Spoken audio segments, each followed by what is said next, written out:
मुहतरम हाज़रीन मजलिस, अस्सलामु अलैकुम वरहमतुल्लाहि वबरकातुहू।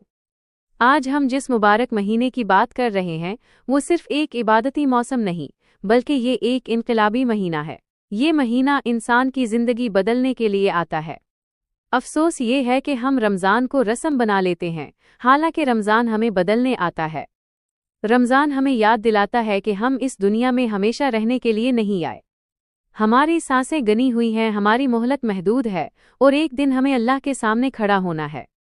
कुरान मजीद में अल्लाह इरशाद फरमाते हैं कि रोज़ा इसलिए फ़र्ज़ किया गया ताकि तुम में तक़वा पैदा हो।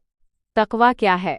तक़वा ये है कि बंदा तन्हाई में भी गुनाह से बचे, दिल में अल्लाह का खौफ रखे और हर कदम सोच समझकर उठाए कि कहीं मेरा रब नाराज़ न हो जाए। सोचिए, अगर रमज़ान आकर चला जाए और हमारे अंदर तक़वा पैदा न हो, अगर नमाजें वही रहें, आदतें वही रहें, गुनाह वही रहें, तो क्या हमने वाकई रमज़ान पाया? पहली हकीकत, ज़िंदगी आर्जी है। हम सहरी करते हैं, दिन भर भूखे रहते हैं और फिर इफ्तार के वक्त सब कुछ खत्म हो जाता है। इसी तरह ज़िंदगी भी चंद दिन की है। आज जवानी है, कल बुढ़ापा होगा और फिर कब्र की तन्हाई। पिछले रमज़ान को याद करें, कुछ चेहरे हमारे साथ थे, आज वो मिट्टी तले सो रहे हैं। न उनके पास माल है, न शोहरत, न ताकत, सिर्फ आमाल उनके साथ हैं। यही रमज़ान हमें मौत की याद दिलाता है ताकि हम गफलत से जाग जाएं। दूसरी हकीकत, हम कमज़ोर बंदे हैं, सिर्फ चंद घंटों की भूख हमें बेहाल कर देती है।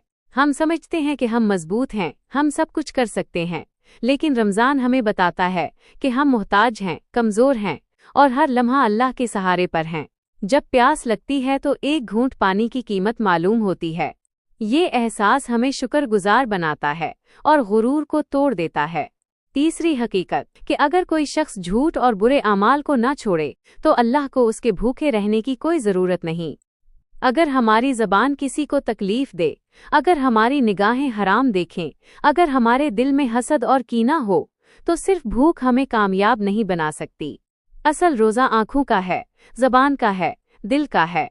इस्लाह का मौका रमज़ान हमें एक सुनहरी मौका देता है। अपने गुनाहों पर सच्ची तौबा करें, वालिदैन के कदमों में बैठकर माफ़ी मांगें, टूटे हुए रिश्तों को जोड़ें, गरीबों, यतीमों और मिस्कीनों का सहारा बनें, कुरान से दोस्ती करें। ये महीना गुजरने से पहले अपने आप से सवाल करें, क्या मैं बदल गया हूँ?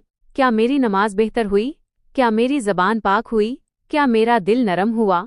असल कामयाबी, अगर रमज़ान के बाद भी हमारी ज़िंदगी में नेकी बाकी रहे, अगर गुनाहों से नफ़रत पैदा हो जाए, अगर अल्लाह की याद दिल में बस जाए, तो समझ लें कि रमज़ान कबूल हो गया। वरना डरना चाहिए